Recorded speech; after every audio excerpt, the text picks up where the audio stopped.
नमस्कार दोस्तों। Text book super coaching के ऑनलाइन प्लेटफॉर्म पे मैं विजय विक्रम सिंह आप सभी प्यारे मित्रों का बहुत बहुत स्वागत करता हूं। आप सभी भाई बहनों का हार्दिक स्वागत है, अभिनंदन है आज की इस कक्षा में, आज के इस सेशन में। और बेटा आज का जो ये हमारा सेशन है ये बहुत महत्वपूर्ण है। याद रखिएगा, जिसने इसे नहीं देखा वो अपना बहुत बड़ा नुकसान करेगा। जी हां, जिसने आज के सेशन को नहीं देखा वो अपना बहुत बड़ा नुकसान करेगा। और नुकसान इसलिए करेगा क्योंकि YouTube पर कहीं भी घूम के आइएगा, हिंदी की संवैधानिक स्थिति पर अगर इतनी बढ़िया, इतनी जोरदार क्लास, एक एक पॉइंट्स, एक एक बात का डिस्कशन अगर कोई आपको दे दे तो बताइएगा। तो दोस्तों बहुत ही बढ़िया क्लास होने जा रही है आज की, ये हिंदी की संवैधानिक स्थिति। देखिए ये अक्सर बच्चों के लिए, चूंकि हम लोग संविधान नहीं पढ़ते, हिंदी का बच्चा, मैं भी हिंदी का विद्यार्थी हूं, मुझे अच्छी तरह से पता है हिंदी का बच्चा केवल हिंदी पढ़ता है ना, हिंदी का बच्चा केवल हिंदी पढ़ता है। ठीक है, तो बहुत से लोग गुलाब जी, उमेश जी, स्वाति जी, विनीत जी, विनीता त्रिपाठी जी और सुंदरम जी, बहुत बढ़िया, यदुवंशी जूली जी, सभी लोग, बहुत बच्चे, विभा जी, बहुत से बच्चे हमारे जुड़ गए हैं। एक बार सेशन को झूम के शेयर करेंगे, एक बार झूम के शेयर करेंगे। और बहुत ही जोरदार क्वेश्चन, बहुत ही जोरदार क्लास होने वाली है आज की। तो आइए आपके सामने चीजों को रखते हैं, कहने से क्या फायदा। सही है भाई, हिंदी में कहा जाता है हाथ कंगन को आरसी क्या, मैं प्रत्यक्षम किम प्रमाणम। तो प्रत्यक्ष को प्रमाण की क्या आवश्यकता। तो आइए शुरू करते हैं। पहला क्वेश्चन आपके सामने है बेटा, चलिए ये क्वेश्चन सारे क्वेश्चन की नींव है। भारतीय संविधान में किन अनुच्छेदों में राजभाषा संबंधी प्रावधानों का उल्लेख है। मतलब आपसे स्पष्ट यह क्वेश्चन कर रहे हैं कि संविधान में किस अनुच्छेद से लेकर के किस अनुच्छेद तक हमारे यहां संविधान में जो है राजभाषा की बात की गई है। किस अनुच्छेद से लेकर के और किस अनुच्छेद तक हमारे यहां राजभाषा की बात की गई है।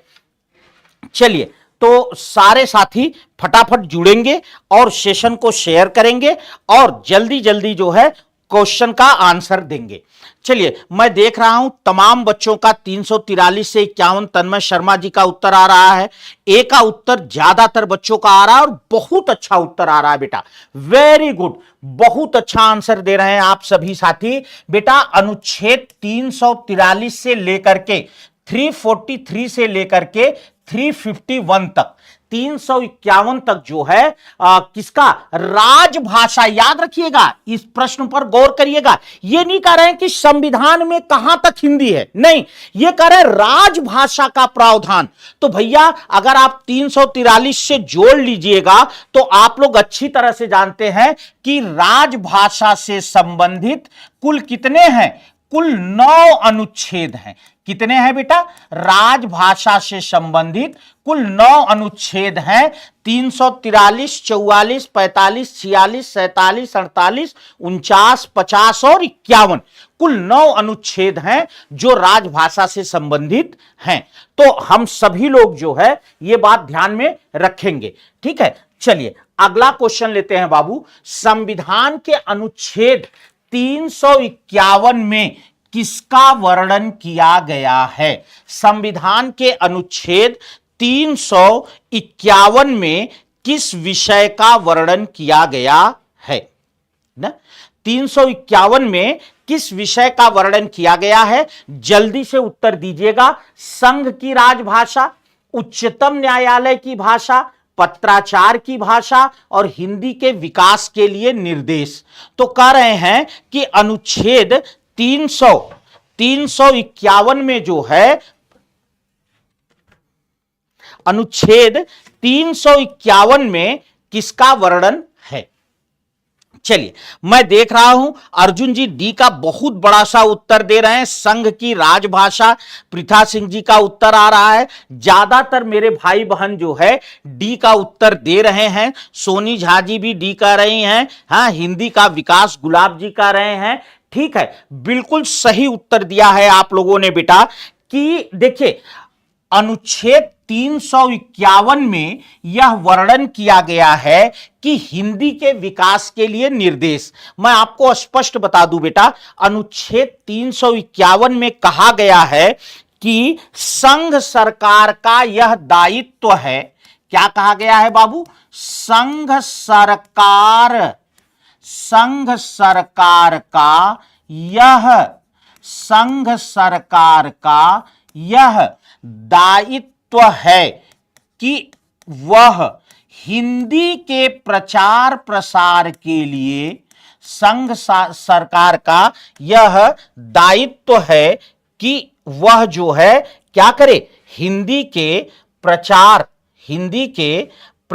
प्रसार के लिए, हिंदी के प्रचार प्रसार के लिए कार्य करे, हिंदी के प्रचार प्रसार के लिए कार्य करे। एक चीज। दूसरी चीज यह भी ध्यान रखना, क्यों कार्य करे, ठीक है, ताकि राजभाषा का ऐसा स्वरूप विकसित हो, राजभाषा का ऐसा स्वरूप विकसित हो जो क्या हो बेटे, समूचे देश में प्रयुक्त हो सके, जो समूचे देश में प्रयुक्त हो सके। तो बाबू मैंने आपको पूरा का पूरा यहां जो है बहुत जोर का अगर आज के इस सेशन को आपने देख लिया तो हिंदी की संवैधानिक स्थिति से रिलेटेड कोई भी क्वेश्चन शेष नहीं रह जाएगा, कुछ भी बचा नहीं रह जाएगा अगर आज आपने इस सेशन को देख लिया। ठीक है, हां, बहुत बढ़िया उत्तर दिया है आप लोगों ने। बिल्कुल गुलाब जी, भाग 5, 6 और 17 में राजभाषा संबंधी प्रावधान है। ठीक है, चलिए बिल्कुल जुड़े रहिएगा सब लोग, एकदम बढ़िया उत्तर करते रहिएगा। तो देखिए, संघ सरकार का मैंने बता दिया कि अनुच्छेद 351 में यह कहा गया है कि यह केंद्र सरकार की जिम्मेदारी है, यह संघ सरकार का दायित्व है कि वो हिंदी के प्रचार प्रसार के लिए कार्य करे। एक चीज। दूसरी चीज, क्यों कार्य करे, ताकि हिंदी को समूचे देश में ऐसी राजभाषा बनाया जा सके जो समूचे देश में प्रयुक्त हो सके। ठीक है बेटा, चलिए नेक्स्ट क्वेश्चन पर आते हैं बाबू। भाषा के आधार पर भारतीय राज्यों की पुनः संरचना की गई थी। कब की गई थी? भाषा के आधार पर। यह क्वेश्चन कई परीक्षाओं में आया है। ठीक है बाबू, अलग अलग कई परीक्षाओं में मेरे बच्चे यह क्वेश्चन आया हुआ है कि भाषा के आधार पर, भाषा के, थोड़ा शेयर कर लीजिएगा, अभी संख्या बहुत कम है बेटा, तो आज जो है 250 चलना है, याद रखना 250। तो एक बार झूम के शेयर करेंगे, एक बार झूम के शेयर करेंगे तो ये बहुत आगे देखिएगा यार, ऐसे ऐसे क्वेश्चन आएंगे राजभाषा से रिलेटेड, राजभाषा आयोग से रिलेटेड, किस मंत्रालय की तमाम। देखिए बहुत बार हम लोगों ने इस तरह का क्वेश्चन किया कि जो है मुद्रण किस मंत्रालय में आता है, ये किस में, तो मंत्रालय, किस मंत्रालय में क्या आता है, बहुत सारे, कोई ऐसा टॉपिक नहीं है जो छूटा हो। बस एक बार बच्चों तक पहुंचा दीजिए इस सेशन को, मजा आ जाएगा बेटा, एक बार झूम के शेयर कर दीजिएगा। आइए शुरू करते हैं। करें, भाषा के आधार पर भारतीय राज्यों की पुनः संरचना की गई थी। मैं इसका कमेंट जरा सा लेना चाहूंगा। 52 का उत्तर आ रहा है, 52 का उत्तर आ रहा है। देखिए मुझे पता था, इसलिए मैंने कहा कि मैं इसका कमेंट थोड़ा सा लेना चाहूंगा। ठीक है, हां बिल्कुल गुलाब जी, आंध्र प्रदेश। लेकिन प्रश्न आप समझिए, भाषा के आधार पर भारतीय राज्यों की पुनः संरचना की बात कर रहा है गुलाब जी। यह नहीं कह रहा है कि भाषा के आधार पर पहला राज्य कौन सा बना, कब बना। ये देखिए, यही है क्वेश्चन की बारीकी। थोड़ा सा समझने में मामला गड़बड़ हुआ, मामला गड़बड़। इसका उत्तर है 1956 ईस्वी, क्योंकि आप सभी लोग जानते हैं बेटा कि 1956 ईस्वी में ही क्या आया था, राज्य पुनर्गठन अधिनियम ना, राज्य पुनर्गठन राज्य पुनर्गठन अधिनियम, राज्य पुनर्गठन अधिनियम कब आया था? 1956 ईस्वी में आया था। और यहां आप समझिए, अगर आपसे यह पूछता, अब मेरी बात समझ में आई, अब मेरी बात समझ में आ गई सबको? एक बार यस लिखेंगे कि क्या मेरी बात आपको समझ में आ गई। मैंने आपसे कहा, अगर यह पूछता कि भाई भाषाई आधार पर पहला राज्य कौन सा बना या कब बना ना, तो यह आपका उत्तर बिल्कुल आंध्र प्रदेश वाला बिल्कुल उत्तर सही होता। लेकिन बेटा यहां मैंने आपसे तेलुगु भाषा के आधार पर, यहां हमने क्या कहा? भाषा के आधार पर भारतीय राज्यों की पुनः संरचना। तो भाषा के आधार पर भारतीय राज्यों की पुनः संरचना कब की गई? जब राज्य पुनर्गठन अधिनियम बना, और यह अधिनियम बना 1956 में। यह क्लियर हो गया मामला? क्लियर हो गया। अब मैं आपकी उस बात पर भी थोड़ा सा आ जाता हूं। मैं आपको यह बात भी बता देता हूं बेटा कि भाषाई आधार पर, भाषाई आधार पर गठित प्रथम राज्य, भाषाई आधार पर गठित प्रथम राज्य कौन है बेटा? आंध्र प्रदेश है ना। आंध्र भाषाई आधार पर गठित प्रथम राज्य आंध्र प्रदेश है। किस? तेलुगु भाषा ना, तेलुगु भाषा के आधार पर, तेलुगु भाषा के आधार पर इसका गठन, तेलुगु भाषा के आधार पर इसका गठन हुआ था बेटा। कब हुआ था? 16 दिसंबर 1900, नहीं एक मिनट, भाषा के आधार पर इसका गठन हुआ था। और मैं आपको यहां एक मजे की बात और बताऊं कि 1953 में हुआ था, 1953 में। अब आप कहोगे, देखिए आप लोग जानते हैं कि एक स्वतंत्रता संग्राम सेनानी थे जिनका नाम था बेटा पोट्टी श्री रामुलु ना, पोट्टी श्री रामुलु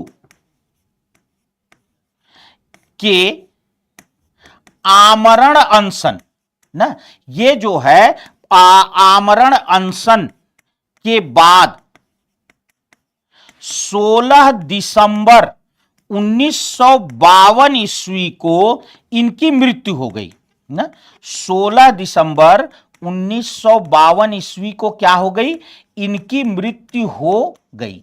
अब इस बात को थोड़ा सा आप गौर करिएगा बेटा कि हमारे जो है पोट्टी श्री रामुलु जो थे, ये एक स्वतंत्रता संग्राम सेनानी थे, ठीक है। और इन्होंने जो है आंध्र प्रदेश को तेलुगु भाषा के आधार पर एक अलग राज्य बनाने के लिए आमरण अनशन किया। और 16 दिसंबर 1952 को इनकी मृत्यु हो गई आमरण अनशन करते करते। और इनकी मृत्यु के परिणाम स्वरूप ही 1953 ईस्वी में आंध्र प्रदेश को भाषाई आधार पर पहला राज्य बनाया गया, ठीक है।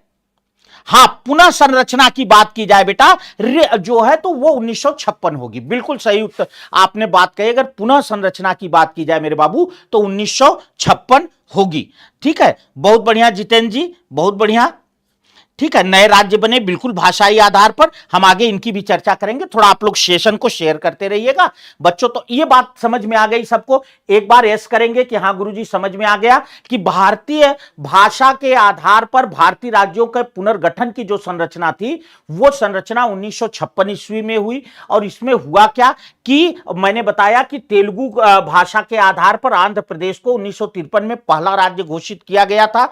और पोट्टी श्री रामुलु जो कि एक स्वतंत्रता संग्राम सेनानी थे, और उनके जो है आमरण अनशन के बाद 16 दिसंबर 1952 को उनकी मृत्यु हुई। और फिर उसी के परिणाम स्वरूप आंध्र प्रदेश को पहला राज्य घोषित किया गया। अगला क्वेश्चन लेते हैं बेटा किस तिथि को हिंदी को राजभाषा बनाने का निर्णय लिया गया? वह कौन सी तिथि थी जिस दिन हिंदी को राजभाषा बनाने का निर्णय लिया गया? खैर मैं नहीं, हंसी मुझे इसलिए आ जाती, माफ करें अगर आप किसी को भी वो लगे, इसलिए मुझे हंसी आई बेटा कि हिंदी को राजभाषा बनाने का निर्णय तो लिया गया, तो हिंदी हमें मिली तो ना, लेकिन वो लड्डू मिला पत्थर का जिसे ना हम खा सकते हैं ना चबा सकते। खैर चलिए, तो बिल्कुल सही उत्तर दे रहे हैं साभी, कीर्ति जी, कविता जी, स्वाति जी, अंजना जी, विनीता जी, गुलाब जी, सब लोग जो है, नीलम जी, सारे भाई बहन ना 14 सितंबर 1949 एकदम सही उत्तर दे रहे हैं। सारे मेरे बच्चे, सारे मेरे भाई बहन दे रहे हैं। देखिए मैं आपको एक बड़ी अच्छी बात बताता हूं, ये बात शायद आपने वैसे पढ़ी भी होगी, जानी भी होगी। क्या 11 सितंबर, ठीक है बेटा, 11 सितंबर 1949 ईस्वी से लेकर 14 सितंबर 1949 ईस्वी तक राजभाषा पर बहस चली। ठीक है, 14 राजभाषा पर बहस चली। ठीक है बाबू, कब तक चली? 11 सितंबर से लेकर 14 सितंबर तक राजभाषा पर बहस चली। अच्छा, इसमें कौन कौन थी? इसमें ध्यान रखना बेटा, इसमें हिंदी, संस्कृत, अंग्रेजी व हिंदुस्तानी, हिंदुस्तानी समझ रहे हैं, उर्दू मिश्रित हिंदी, हिंदुस्तानी पर विचार किया गया। ठीक है बेटा, क्या किया गया? इन भाषाओं पर विचार किया गया। हिंदी, संस्कृत, अंग्रेजी, हिंदुस्तानी पर विचार किया गया। और आपको मजे की बात बताऊं, हिंदी के टक्कर में ना अगर कोई भाषा ठहरी थी तो वो भाषा थी हिंदुस्तानी, उर्दू मिश्रित हिंदी। ठीक है, और याद रखना बेटा कि जो हिंदुस्तानी भाषा थी, एक वोट का अंतर रहा था, इसको 77 मत मिले थे, और जो हिंदी भाषा थी इसे 78 मत मिले थे। ठीक है, तो इस तरीके से 14 सितंबर 1949 को फाइनली हिंदी को राजभाषा घोषित कर दिया गया, जो है चुनाव कराने के पश्चात। क्लियर हो गया बाबू? हिंदी, संस्कृत, अंग्रेजी, हिंदुस्तानी, बिल्कुल हिंदुस्तानी मतलब उर्दू मिश्रित हिंदी। ठीक है, चलो नेक्स्ट क्वेश्चन लेते हैं बाबू। 5 वर्ष 1955 ईस्वी में गठित प्रथम राजभाषा आयोग के अध्यक्ष थे। वर्ष 1955 ईस्वी में कह रहे हैं 1955 में जो प्रथम राजभाषा आयोग गठित किया गया, उसके अध्यक्ष कौन थे? बीजी खेर, सुनीत कुमार चटर्जी, जीबी पंत और पी सुब्बो राय। जल्दी बताना बेटा। सबका देखो ये बहुत सरल है, सबका उत्तर आ भी रहा है। ए का मुझे पता है क्या कि जो है वर्ष 1955 में गठित प्रथम राजभाषा आयोग जो था उसके अध्यक्ष थे बीजी खेर ना, बीजी खेर।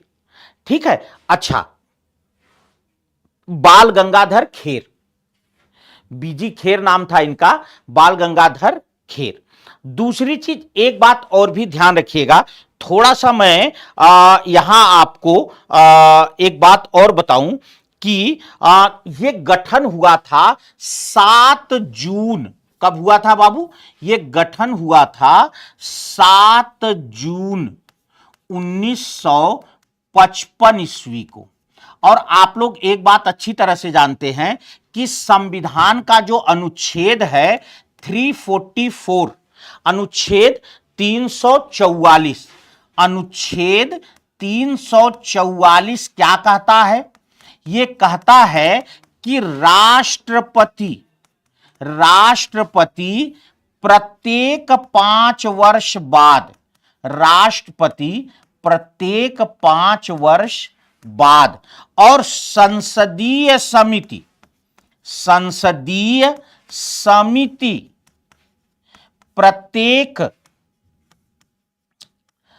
10 वर्ष बाद, संसदीय समिति प्रत्येक 10 वर्ष बाद क्या करेंगे, राजभाषा के हिंदी के प्रचार प्रसार के लिए, हिंदी के प्रचार प्रसार के लिए जो है क्या करेंगे बेटा, आयोग का गठन करेंगे। तो आप जानते हैं डॉक्टर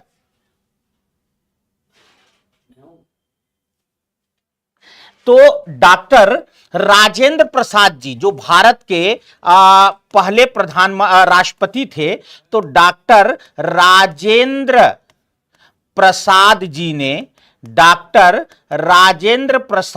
ने 1955 में प्रथम राजभाषा आयोग का गठन किया 7 जून 1955 को, जिसके अध्यक्ष बीजी खेर थे। इसकी सिफारिश क्या थी, इन पर भी हम आगे प्रश्नों को सॉल्व करेंगे, पर संख्या थोड़ी सी कम है ना। हाँ, 10 वर्ष की समाप्ति पर, हाँ बिल्कुल गुलाब जी, थोड़ा थोड़ा शेयर कर लीजिए। देखिए मुझे पता है कि ये समय आपके उसका नहीं है, बट एक बार आप कर देंगे तो टॉपिक इतना अच्छा है बेटा ना, मैं आपको पूरा विश्वास दिलाता हूं। पूरे यूट्यूब पे घूम आइएगा, अगर हिंदी की संवैधानिक स्थिति के एक एक पॉइंट को कोई इतना क्लियर कर दे। आज केवल ये मैराथन देख लीजिए और यहां से सारी चीजें नोट कर लीजिएगा। एक इससे रिलेटेड अगर एक भी क्वेश्चन बाहर चला जाए तो जो कहिएगा बेटा, बहुत तैयारी की हमने इसके लिए।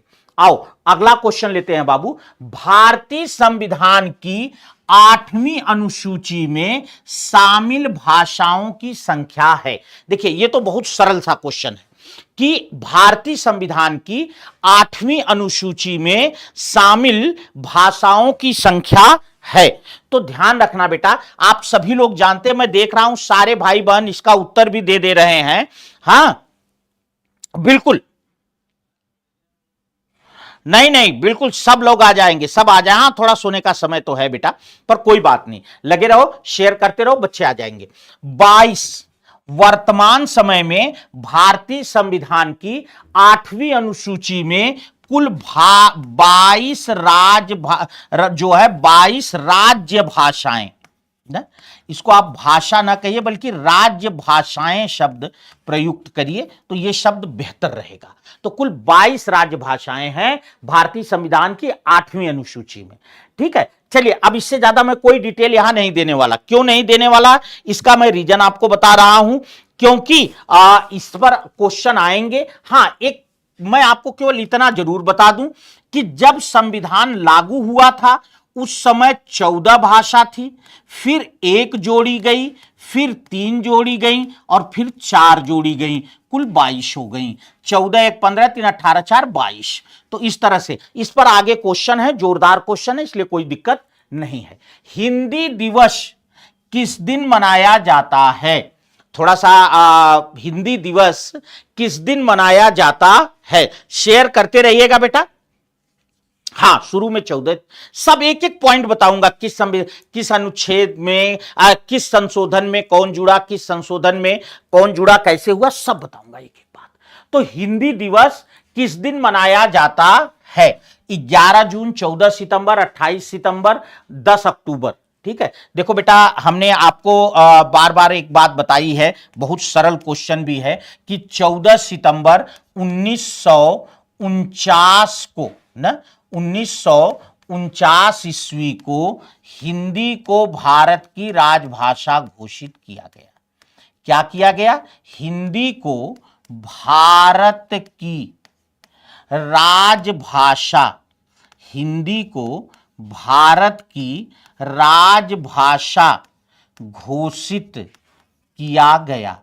हिंदी को भारत की राजभाषा घोषित किया गया, इसीलिए जो है किया गया, इसीलिए बेटा प्रत्येक वर्ष 14 सितंबर को हम हिंदी दिवस मनाते हैं।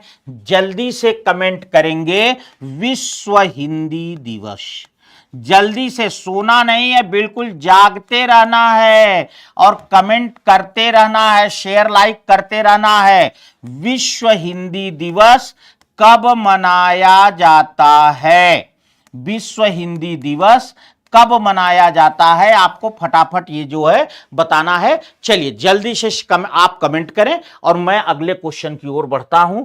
अगला क्वेश्चन कह रहा है अनुच्छेद 120 किससे संबंधित है। अब तक देखो बेटा, थोड़ा सा हमने 7 क्वेश्चन में एक आध क्वेश्चन थोड़ा टिपिकल रखा, बाकी आपको थोड़ा जो है पढ़ने का माहौल क्रिएट कराया, एक माहौल बनाया। अब वो माहौल बन चुका है, तो अब आप लोग कठिन प्रश्नों की ओर बढ़ते रहेंगे।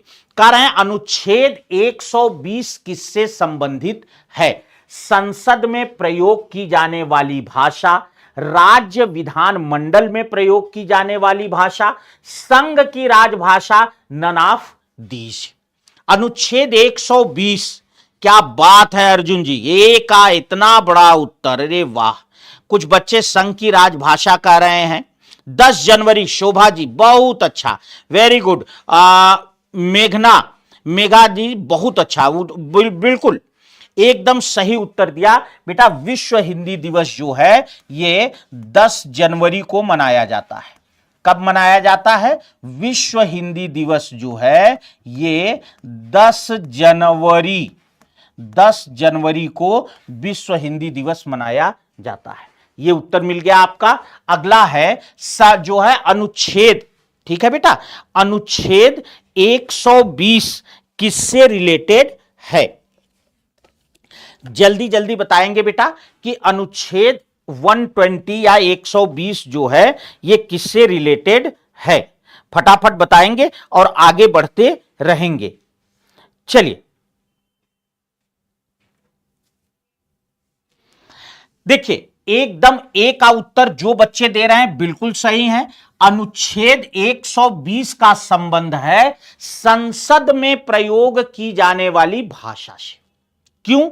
क्योंकि अनुच्छेद 120 में स्पष्ट कहा गया है बेटा, यह बात कही गई है कि संसद का कार्य हिंदी या अंग्रेजी में होगा। अनुच्छेद 120 क्या कहता है बेटा?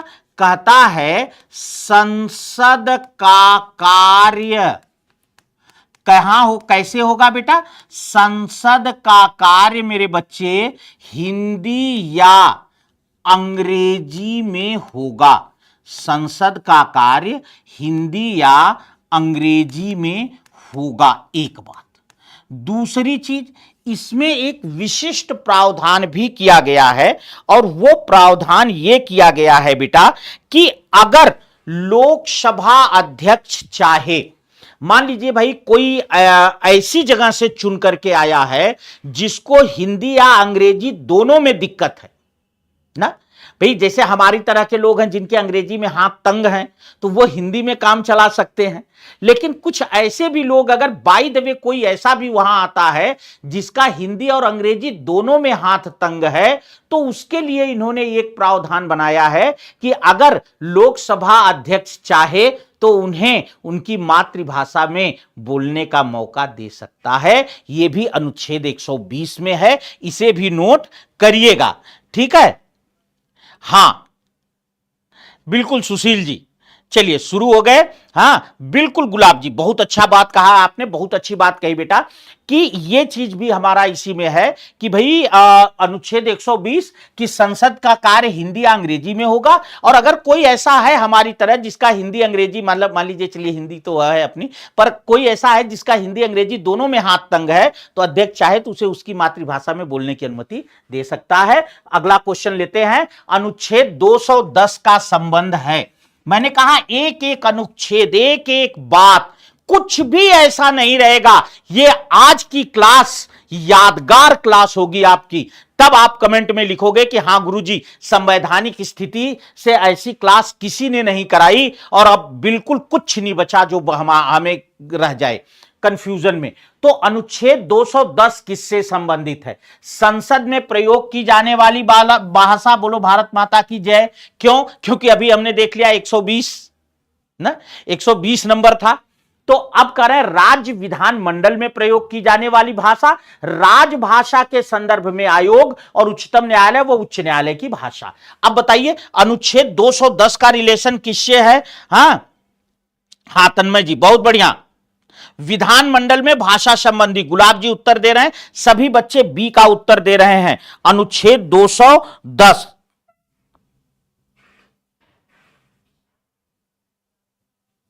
अब देखिए बिल्कुल सही है, अनुच्छेद 210 का जो संबंध है बेटा वो राज्य विधानमंडल में प्रयोग की जाने वाली भाषा से है। तो हमारा सीधे सीधे अनुच्छेद 210, अनुच्छेद 210 क्या कहता है? यह कहता है कि राज्य विधानमंडल की कार्यवाही, राज्य विधानमंडल की कार्यवाही वहां की राजभाषा, अब भाई वहां की जो भी राजभाषा हो, वहां की राजभाषा, ठीक है, राज्य विधानमंडल की कार्यवाही वहां की राजभाषा अथवा हिंदी या अंग्रेजी में, अथवा हिंदी या अंग्रेजी में होगी।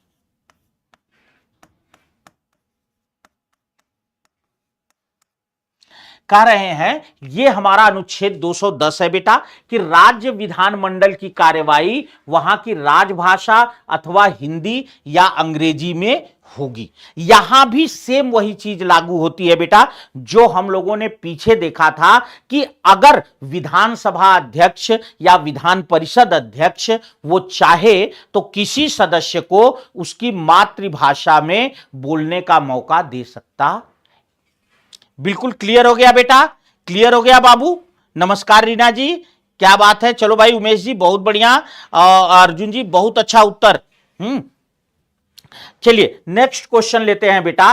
कह रहे हैं भारत की राजभाषा हिंदी व लिपि देवनागरी होगी तथा अंकों का रूप भारतीय अंकों का अंतरराष्ट्रीय रूप होगा, यह किस अनुच्छेद में कहा गया है?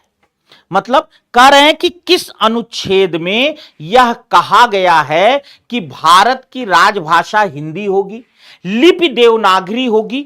तो ये तो हो गई भाषा से रिलेटेड, बट अब भाषा में जो अंक आएंगे, जैसे एक आदमी ने 2 आम खरीदे, अब एक चलो लिख दिया, पर 2 आम खरीदे 2 कैसे लिखा जाए? तो इसलिए इन्होंने कहा कि जो अंक होगा वो भारतीय अंकों का अंतरराष्ट्रीय रूप होगा। जब अनुच्छेद 343 भाग 1, 343 भाग 2, अनुच्छेद 343 भाग 3, भाग 4। देखो बेटा यहां पहले मजे की बात मैं आपको एक बात बताऊं, अनुच्छेद 343 में भाग 4 है ही नहीं, ये तो केवल विकल्प बनाने के लिए, क्योंकि पूछा जा सकता है, मे भी भाई हमारे जैसा कोई सरफिरा मिल जाए तो पूछ लेगा कि अनुच्छेद 343 में कितने भाग हैं, तो अनुच्छेद 343 में 3 भाग हैं, चौथा भाग है ही नहीं। ये भी आपने जान लिया, एक अच्छा क्वेश्चन। तो अनुच्छेद 343 भाग 1 ये अब तक का संवैधानिक स्थिति से सबसे ज्यादा पूछा जाने वाला क्वेश्चन है, जो हर परीक्षा में कहीं ना कहीं एक बार आपको देखने को मिल जाएगा कि भाई अनुच्छेद 343 में कहा गया, भाग 1 में कहा गया कि भारत की राजभाषा हिंदी होगी, लिपि देवनागरी होगी, और जो अंक होगा वो भारतीय अंकों का अंतरराष्ट्रीय रूप होगा। बिल्कुल एकदम सही है बाबू। चलो शेयर करते रहना और आगे जुड़ते रहना। प्रत्येक 5 वर्ष के उपरांत, अभी मैंने पीछे ही ये बात आपको बता दी थी, प्रत्येक 5 वर्ष के उपरांत राष्ट्रपति द्वारा तथा 10 वर्ष के उपरांत संसद की समिति द्वारा राजभाषा आयोग का गठन किया जाएगा। यह प्रावधान किस अनुच्छेद में है? 343, 344, 351, 350, मतलब अनुच्छेद 343, 344 या अनुच्छेद 351 या अनुच्छेद 350। जल्दी जल्दी बताना बेटा। बहुत बढ़िया बहुत बढ़िया, बड़ा लंबा कमेंट है रीना जी का। अच्छा, सबको सामूहिक रूप से एक बार में निमंत्रण में, बहुत बढ़िया। हाँ ये काम बड़ा अच्छा होता है भाई। देखो मैं इस बात का मैं भी बड़ा समर्थक हूं कि भाई सबको अलग अलग नमस्ते करने से बढ़िया है कि एक बार में ही काम निपटा लो ना। चलो एक बार में ही काम निपटा लो, तो फटाफट आ जाइएगा। बिल्कुल आर्टिकल, गुलाब जी क्या बात है, आर्टिकल 344 सबका उत्तर एकदम सही है बाबू। अनुच्छेद 344, अनुच्छेद 344 जो ये बहुत इंपॉर्टेंट अनुच्छेद है। ये भी 343 के बाद अगर आपकी परीक्षाओं में सबसे ज्यादा कोई अनुच्छेद पूछा गया है तो वो 344 पूछा गया, अनुच्छेद 344 पूछा गया है। ठीक है, तो याद रखना बेटा, अनुच्छेद 344 के अनुसार जो है राष्ट्रपति प्रत्येक 5 वर्ष बाद और संसद समिति जो है प्रत्येक 10 वर्ष बाद राजभाषा आयोग का गठन कर सकते हैं। यह अनुच्छेद 344 में कहा गया। और इसी के अनुसार देखिए यह लागू कब हुआ? यह लागू हुआ 26 जनवरी 1950 को। कब लागू हुआ बेटा? 26 जनवरी 1950 को लागू हुआ। अब 50 में 5 जोड़ दीजिए तो 1955। ठीक है, तो इसी के तहत जो है 7 जून 1955 को डॉक्टर तत्कालीन राष्ट्रपति ना डॉक्टर राजेंद्र प्रसाद जी द्वारा प्रथम राजभाषा आयोग का गठन किया गया, जिसके अध्यक्ष बीजी खेर साहब थे। क्लियर हो गया? एक एक तथ्य बिल्कुल स्पष्ट हो गया बेटा ना, बिल्कुल क्लियर। चलिए हम अभी संसदीय समिति की भी बात करेंगे। संसदीय समिति का गठन 57 में हुआ था, अभी हम उसकी भी बात करेंगे। एक राज्य से दूसरे राज्य के बीच या किसी राज्य और संघ के बीच पत्र आदि की राजभाषा का प्रावधान किस अनुच्छेद में है? देखो इसको आप इस तरह से समझो कि भाई मान लीजिए कई बार आपने देखा होगा कि तमाम पंजाब, हरियाणा न तमाम ये राज्य हैं जो पानी के बंटवारे को लेकर के आपस में विवाद चलता रहता है तमाम राज्यों में। या मान लीजिए हमारे उत्तर प्रदेश से बिहार में कोई चीज मामला फंस रहा है, भाई मान लीजिए वहां से नशे की वस्तुएं या यहां से नशे की वस्तुएं वहां स्मगल हो रही हैं, यहां स्मगल हो रही हैं। भाई जैसे बिहार में शराबबंदी है, अब यूपी से लोग अपना भर भर के नए नए तरीके अपना अपना के ले जाके बिहार में बेच रहे हैं। तो कहने का मतलब यही है कि ये इस तरह की बातें हैं। तो भाई मान लीजिए बिहार सरकार को एक पत्र यूपी सरकार को लिखना हो कि भैया थोड़ा सा इस पर आप जो है आपका जो आबकारी विभाग है उसे टाइट करिए कि इस तरह की स्मगलिंग पर रोक लगे। तो ये किस में लिखा जाएगा? ये अनुच्छेद किस में आएगा? या मान लीजिए केंद्र सरकार से कुछ अनुदान की बात है, कुछ तमाम बातें, तो ये कहां से आएंगी? तो ध्यान रखना बेटा, मैं आपको बता दूं इसका सबसे अच्छा जो उत्तर होगा वो उत्तर होगा अनुच्छेद 346। कौन सा है? अनुच्छेद 346। क्या बात है, बिल्कुल रटे बैठे हैं यार, मजा आ गया, मजा आ गया आंसर देखकर आपके। अनुच्छेद 346 में जो है बेटा ये बात कही गई, थोड़ा एक बार शेयर करते रहेंगे, एक बार झूम के शेयर करेंगे, एक बार झूम के शेयर करेंगे, एक बार और साथियों को जगाइए। मुझे पता है कि ये समय आपके उस क्लास का नहीं है, पर एक बार लोगों को बता दीजिए कि भैया ऐसी क्लास चल रही जो दोबारा नहीं होने वाली, क्योंकि ये मौका बार बार नहीं आता। तो चलिए, तो अनुच्छेद 346 में एक राज्य से दूसरे राज्य के बीच या किसी राज्य से संघ के बीच जो पत्राचार होगा उसकी भाषा की बात की गई है। और देखिए मैं आपको यहां एक बात और भी बता दूं कि जो है इसमें जो संघ होगा, ठीक है, उसके द्वारा जो भाषा का जो वो होगा भाषाई आदान प्रदान वो हिंदी में होगा, तत्सम प्रधान हिंदी। याद रखना वहां साफ साफ लिखा है तत्सम, बिल्कुल अनुच्छेद में साफ साफ लिखा है बेटा कि जो प्रावधान होगा वो तत्सम प्रधान हिंदी में होगा। क्यों? क्योंकि आप लोग अच्छी तरह से जानते हैं कि समय और परिवेश या भौगोलिक परिस्थितियों के अनुसार शब्दों के अर्थ अलग अलग होते हैं। मैं सही बता रहा हूं आपको, बहुत खुल्लम खुल्ला मैं उदाहरण दे रहा हूं। आप चले आइए पश्चिमी उत्तर प्रदेश में, वहां लड़के के लिए लौंडा और लड़की के लिए लौंडिया, ये शब्द बिल्कुल कॉमन है, बिल्कुल आम शब्द है ना। तू किसकी लौंडिया है वो बच्ची भी बुरा नहीं मानेगी, तू किसका लौंडा है ना वो बच्चा भी बुरा नहीं मानेगा। लेकिन आप चले जाइए पूर्वांचल में, पूर्वी उत्तर प्रदेश में, अगर आप ये शब्द किसी के लिए प्रयुक्त करेंगे तो कहेगा बाप रे हमको तो ये गाली दे रहा है ना, मार के अद्धा सर फोड़ देगा। सही बता रहा हूं, खिंचा के अद्धा मारेगा, सर फोड़ देगा। अगर लौंडा लौंडिया कह दिया तो इसलिए मैं आपको बता रहा हूं बेटा कि समय भौगोलिक परिस्थितियों के अनुसार, कई बार क्षेत्र विशेष के अनुसार कुछ शब्द अच्छे हैं, कुछ बुरे हैं, कुछ शब्द नहीं होते हैं, तो इनके लिए सीधे सीधे अनुच्छेद 346 में लिखा गया है कि तत्सम प्रधान हिंदी, बालक बालिका, लड़का लड़की, लौंडिया लौंडिया नहीं। समझ गए? तो यह बात भी समझ में आ गई? नहीं, हंस लो, बहुत देर से पढ़ रहे थे, पर वास्तव में मैंने जो बात बताई आपको, बिल्कुल एक्यूरेट उदाहरण मैंने आपको दिया है बेटा कि 346 में कहा गया है चाहे राज्य से राज्य के बीच हो या राज्य से संघ के बीच हो, जो भाषा होगी पत्राचार की वो तत्सम प्रधान हिंदी होगी। ठीक है, चलो अगला क्वेश्चन लेते हैं बाबू। निम्न में क्या प्रथम राजभाषा आयोग की सिफारिशों में शामिल था? ना, राजभाषा, देखिए अभी हम बार बार चर्चा कर चुके कि राष्ट्रपति डॉक्टर राजेंद्र प्रसाद जी द्वारा 7 जून 1955 को प्रथम राजभाषा आयोग का गठन किया गया था। प्रथम राजभाषा आयोग का गठन किया गया था और उस राजभाषा आयोग ने 55 में किया गया था, 56 में उन्होंने अपनी सिफारिश दी थी। तो उसकी सिफारिशों में क्या क्या शामिल नहीं है, आपको यही चीज बताना है कि राजभाषा आयोग। वैसे मैं आपको एक बात और मजे की बताऊं, आप अगर संविधान पढ़ते होंगे जी के जीएस के लिए बेटा, तो आप जानते होंगे, अन्यथा मैं आपको बता दूं, जो प्रथम राजभाषा आयोग था उसकी सिफारिशें बड़ी जोरदार थीं। अगर उनको लागू किया गया होता तो हिंदी की स्थिति आज कुछ और ही होती।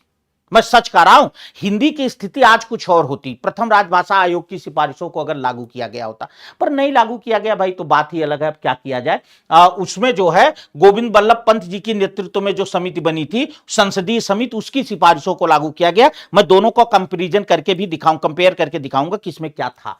चलो बेटा, तो सारे देश में माध्यमिक स्तर तक हिंदी अनिवार्य की जाए, देश में न्याय देश की भाषा में हो न जाए। अच्छा, ये बात तो भाई हम क्या कहें, हम कुछ कमेंट तो नहीं कर सकते क्योंकि प्लेटफॉर्म पे हैं भाई किसी संस्थान के, पर इतना जरूर मैं कहूंगा बेटा कि मैं अपनी व्यक्तिगत पीड़ा कि भाई कई बार जब हम लोग अपने किसी नौकरी के मामले को लेकर के कोर्ट में होते हैं, तो वकील साहब गिड़बिड़ गिड़बिड़ बोल देते हैं, जज साहब गिड़बिड़ गिड़बिड़ बोल देते हैं, और हमारे आप जैसे जो हिंदी वाले हैं ना, वैसे कोका की तरह मुंह बाई देखते रहते हैं, समझ ही नहीं पाते कि वकील साहब ने क्या कहा, जज साहब ने क्या कहा, और निर्णय सुन रहे हैं कि वकील साहब जज साहब क्या लिखवा रहे हैं, पर पता ही नहीं चल रहा है कि लिखवा के बाद में वकील साहब से पूछते हैं वकील साहब क्या लिखवाया जज साहब ने। तो अब वकील साहब कहते कैसे पढ़े लिखे आदमी हो यार, वहीं खड़े तो थे, सुन तो रहे थे। तो कहते भैया हमें नहीं समझ में, अंग्रेजी नहीं आती, वकील साहब समझाओ क्या करेंगे। तो भैया देखो, हम भी इस बात का पूरा पक्ष समर्थन करते हैं कि भाई भारत में अगर न्याय व्यवस्था है तो भारतीय में हिंदी में होनी चाहिए, ताकि वकील साहब की बहस और जज साहब का निर्णय ये दोनों एक आम आदमी भी समझ सके। ये बहुत बड़ी पीड़ा है बेटा, ये भले मैंने हंसी हंसी में कह दी, पर ये हर कोर्ट में जाने वाले व्यक्ति का दर्द है, हर कोर्ट में जाने वाले व्यक्ति की पीड़ा है कि वो जो है क्या वकील साहब ने कह दिया, क्या जज साहब ने लिखा दिया, वो जान ही नहीं पाता, जो वकील साहब ने समझा दिया वो बेचारा वही समझ लेता है। तो ये बहुत बड़ी पीड़ा है। तो इन्होंने कहा था देश में न्याय देश की भाषा में हो, जनतंत्र में अखिल भारतीय स्तर पर हिंदी का प्रयोग हो, उपर्युक्त सभी। तो बेटा देखो, D is the right answer. ये तीनों सिफारिशें जो थी प्रथम राजभाषा आयोग में थी कि माध्यमिक स्तर तक हर राज्य में हिंदी अनिवार्य होनी चाहिए, हिंदी की भारतीय न्याय व्यवस्था हिंदी में होनी चाहिए, मतलब जो है वकील साहब हिंदी में पढ़ाएंगे और बहस करेंगे और जज साहब हिंदी में निर्णय लिखेंगे। ठीक है, दूसरी चीज है कि अखिल भारतीय स्तर पर हिंदी का प्रयोग होना चाहिए। चलो शेयर करते रहना।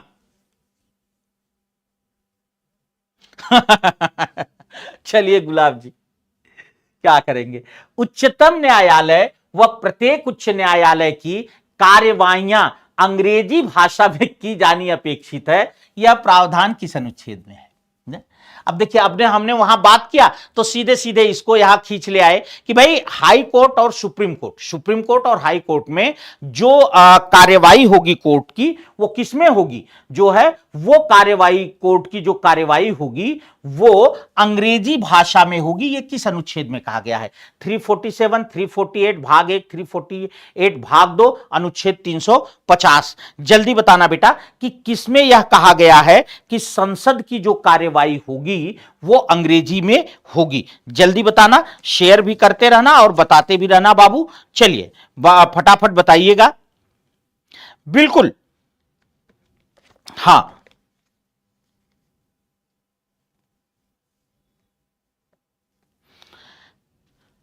बिल्कुल एकदम सही है। 348 भाग 1 अनुच्छेद 300। देखिए मैं इसका रीजन बता रहा हूं कि आपको मोटा मोटा केवल अनुच्छेद 348 ही बताया गया है, पर मैं यहां स्पष्ट आपको बता दूं अनुच्छेद 348 के दो भाग हैं, भाग 1 और भाग 2।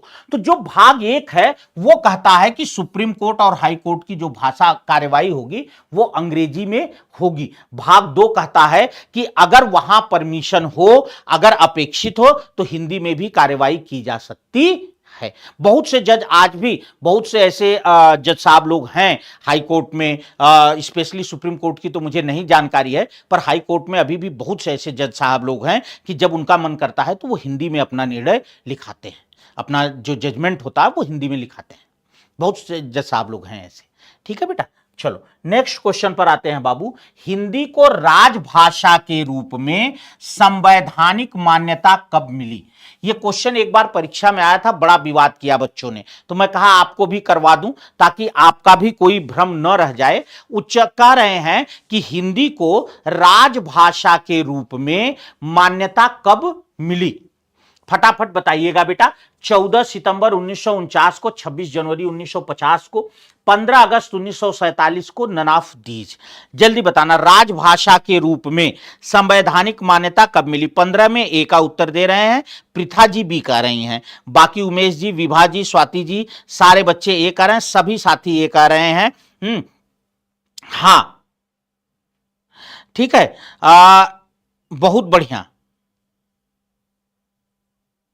बिल्कुल वंदना जी, मैंने तो कई बार कहा बेटा, देखो मैंने कहा ना कि ये कोई वो नहीं है, हमारा कोई मत नहीं, हमारी एक पीड़ा है, हम सब की पीड़ा है कि भाई वकील साहब ने क्या बहस कर दिया, जज साहब ने क्या निर्णय लिखा दिया, हम आम आदमी नहीं जान पाता है। तब वो बेचारा वकील साहब के पीछे पीछे घूमता है और वकील साहब अपने ढंग से उसको गोल गोल समझाते हैं और फिर उस जो है आगे की काम। तो अगर हिंदी में हो तो कम से कम ये तो पता चले क्या वकील साहब ने हमारी बात ढंग से रखी कि नहीं रखी।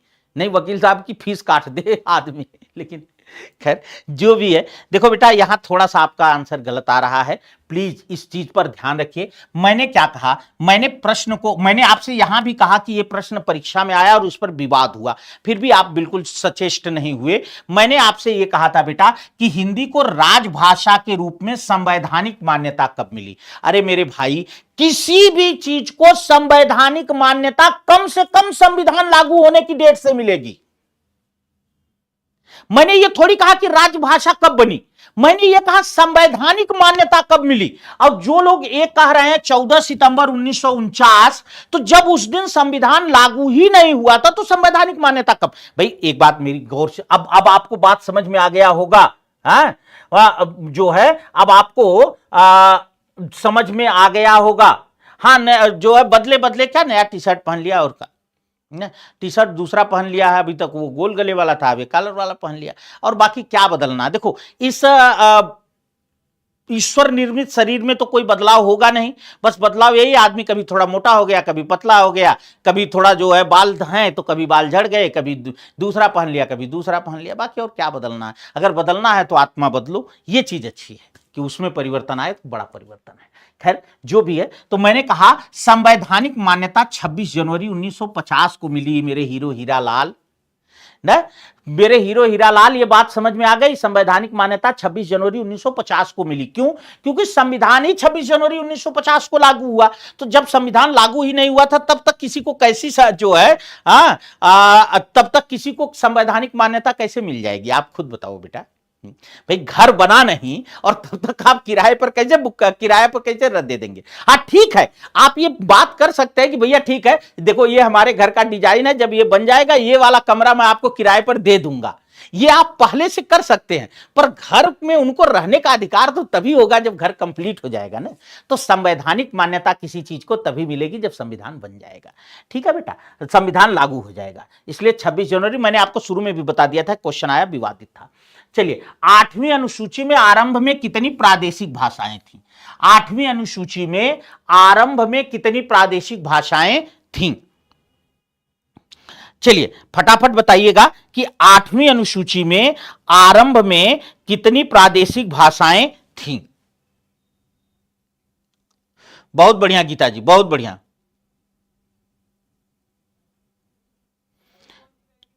चलो बाबू, देखो आप सभी लोग जानते हैं कि 14 भाषाएं थी ना।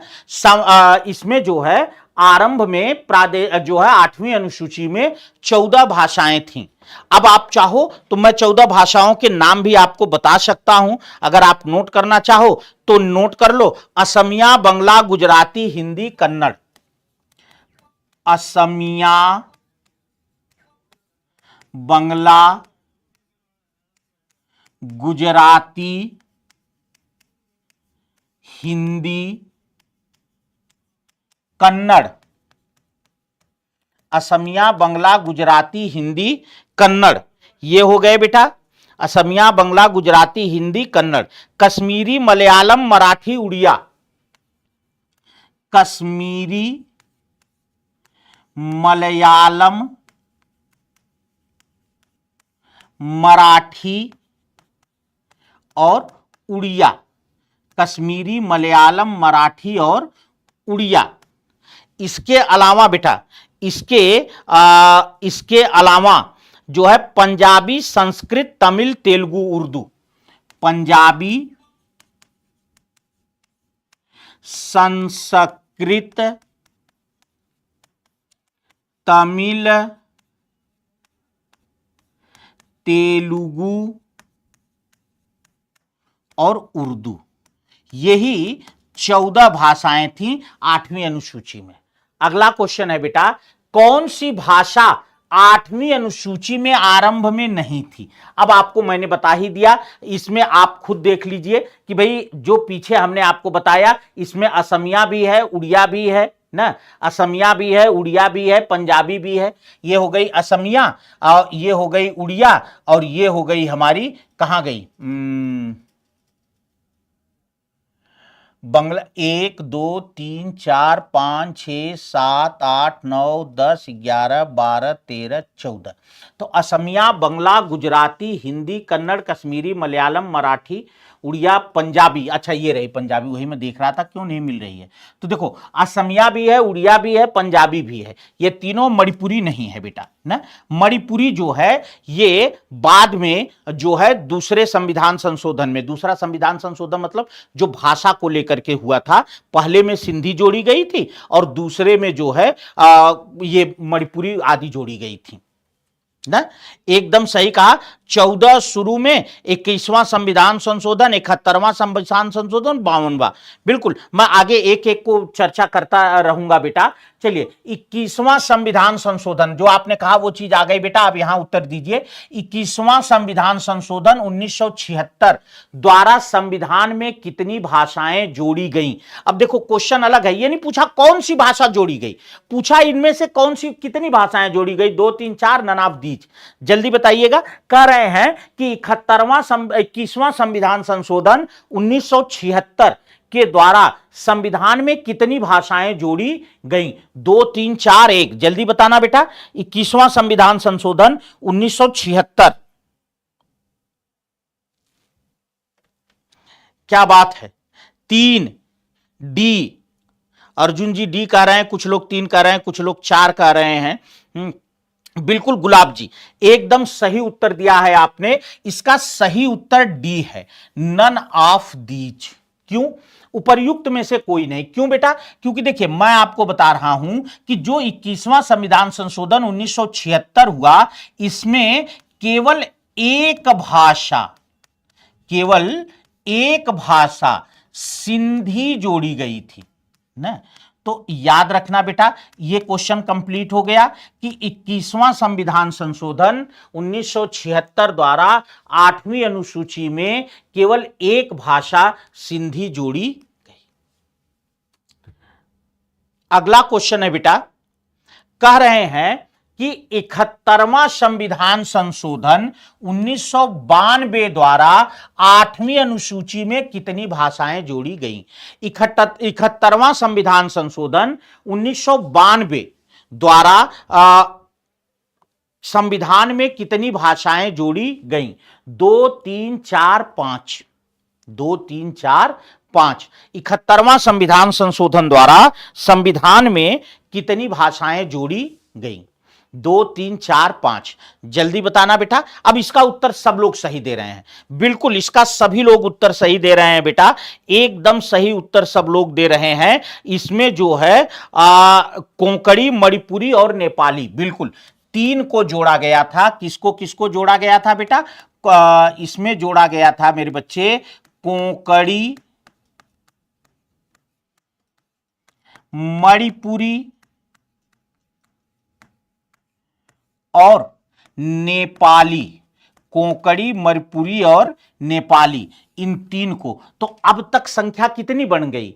14, 4, 18 ना, क्योंकि 14 शुरू में थी, एक जो है आपके यहां जुड़ी, 14, 3, 17 और एक इधर आपका जो है ये हो गई 18। तो कुल अब तक हो गई 18। कब? 71वां संविधान संशोधन तक कुल 18 भाषा हो गई।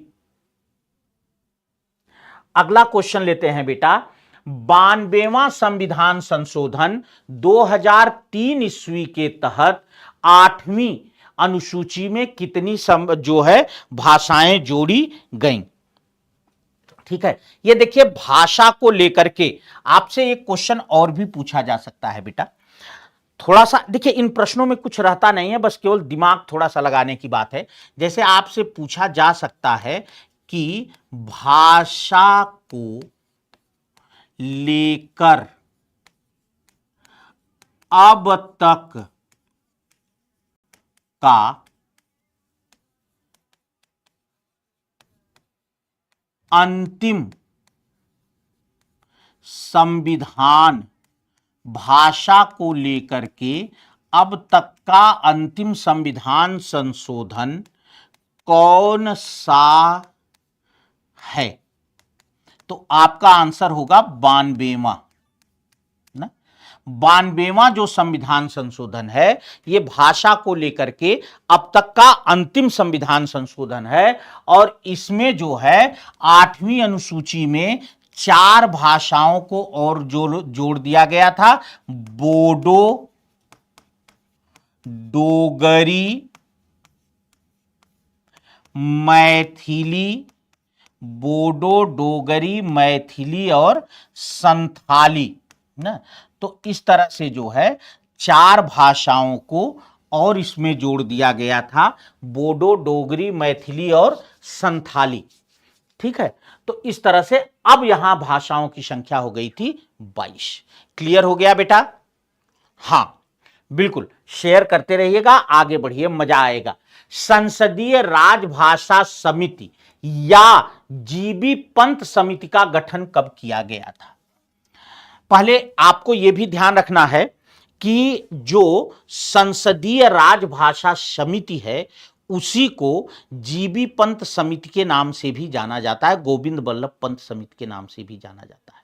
जो संसदीय राजभाषा समिति है बेटा, इसी को जीबी पंत समिति या गोविंद बल्लभ पंत समिति के नाम से भी जाना जाता है। और कह रहे हैं कि संसदीय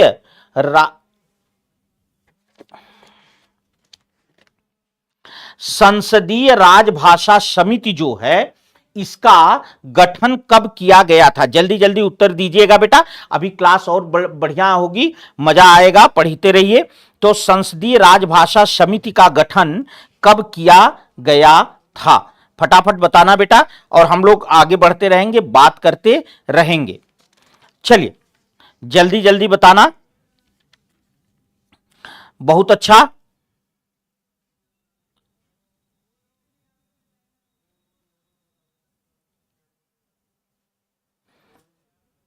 बिल्कुल। देखिए, अगर हम बात करें संसदीय राजभाषा समिति की, तो इसका गठन 1957 ईस्वी में किया गया था। कब किया गया था बेटा? 1957 में। और इस समिति का जो सुझाव था उसमें एक चीज बड़ी गड़बड़ थी, मैं आपको ईमानदारी से बताऊं, जिसने हिंदी का बड़ा नुकसान किया। बस सब क्या कहा, देखिए जैसे जो राजभाषा आयोग था, राजभाषा आयोग की जो सिफारिश थी उसमें साफ साफ कहा गया था कि हिंदी ही राजभाषा रहेगी और कोई राजभाषा नहीं होगी।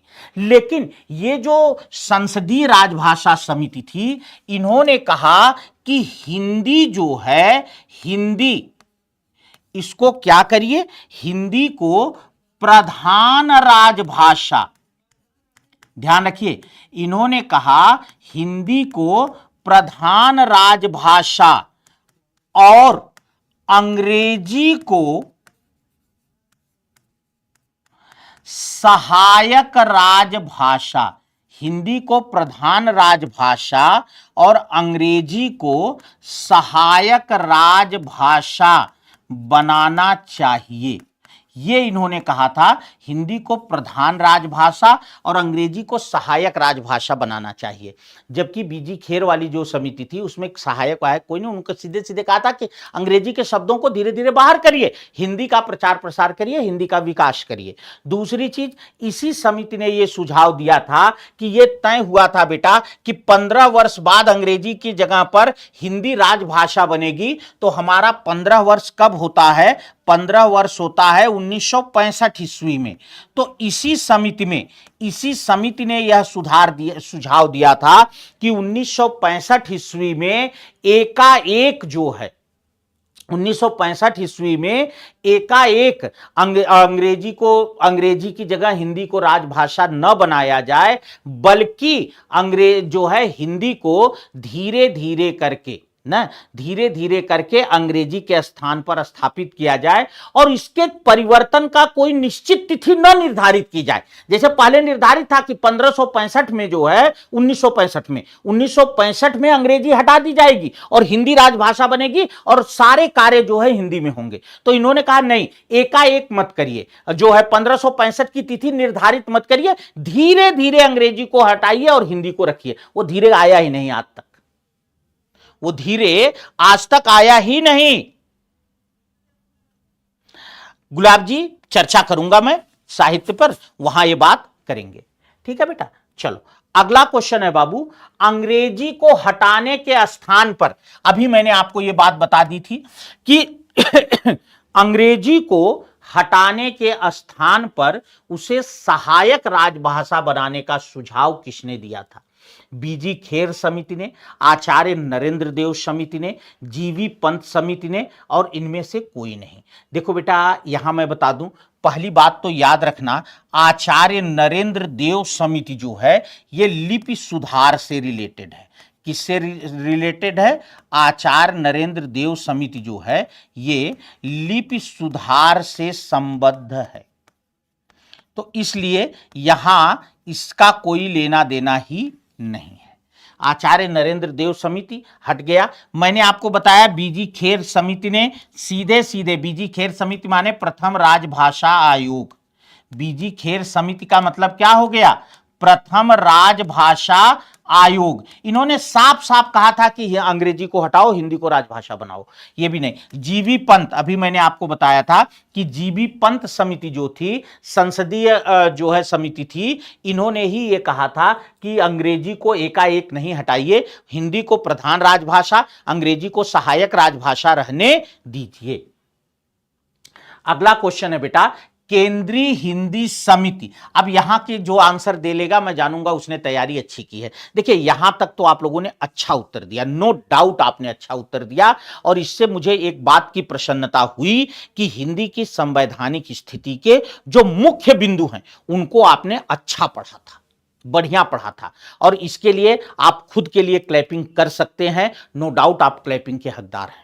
लेकिन अब जो बातें मैं उठा रहा हूं, यहां वाला पोर्शन सबसे कठिन पोर्शन है, क्योंकि इसी में आपने देखा होगा तमाम पूछा जाता है कि ये मंत्रालय, ये विभाग किस मंत्रालय के तहत कार्य करता है, ये विभाग किस मंत्रालय के तहत कार्य करता है, ये जो चीजें आती हैं। तो केंद्रीय हिंदी समिति नई दिल्ली, इसका अध्यक्ष कौन होता है? राष्ट्रपति, प्रधानमंत्री, सूचना एवं प्रसारण मंत्री, गृह मंत्री।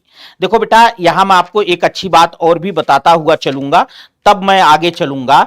ये जो केंद्रीय हिंदी समिति नई दिल्ली है, इसको आप ध्यान रखिएगा, ये किसी मंत्रालय के तहत काम नहीं करती।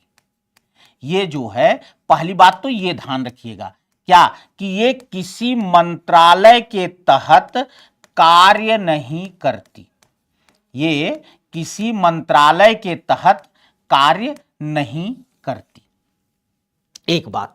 दूसरी बात यह है कि इसका जो अध्यक्ष होता है वो तत्कालीन प्रधानमंत्री होता है। कौन होता है बेटा? कुछ बच्चे देखो अब यहां आते ही फंसना शुरू हो गया। बीसी का उत्तर कोई बात नहीं, खुशी जी नोट करो बेटा। ये सब मैं बता रहा हूं, ये वो क्वेश्चन है जो जिनके आने पे फिर अच्छे अच्छे फेल हो जाते हैं। तो मैंने आपसे पहले ही शुरू में कहा था कि ऐसी मैराथन यूट्यूब पे ढूंढ लेना, कहीं अगर पा जाओगे तो जो कहना बेटा।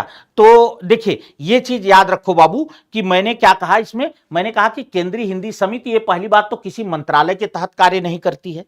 इसका जो अध्यक्ष होता है वो तत्कालीन प्रधानमंत्री होता है, एक बात। दूसरी बात जो है कि इसका कार्य क्या है ना, इसका कार्य क्या है। तो देखो आप लोग एक बात अच्छी तरह से जानते हैं कि हिंदी को लेकर के कई मंत्रालय की जिम्मेदारी, जैसे कुछ कार्य हिंदी के विधि मंत्रालय भी देखता है, हिंदी के कुछ कार्य गृह मंत्रालय भी देखता है, हिंदी के कुछ कार्य सूचना एवं प्रसारण मंत्रालय भी देखता है ना। तो अलग अलग मंत्रालय हिंदी का अलग अलग काम करते हैं, देखते हैं। तो इसका काम है सबके बीच एक कोऑपरेशन बनाना, एक सामंजस्य बनाना।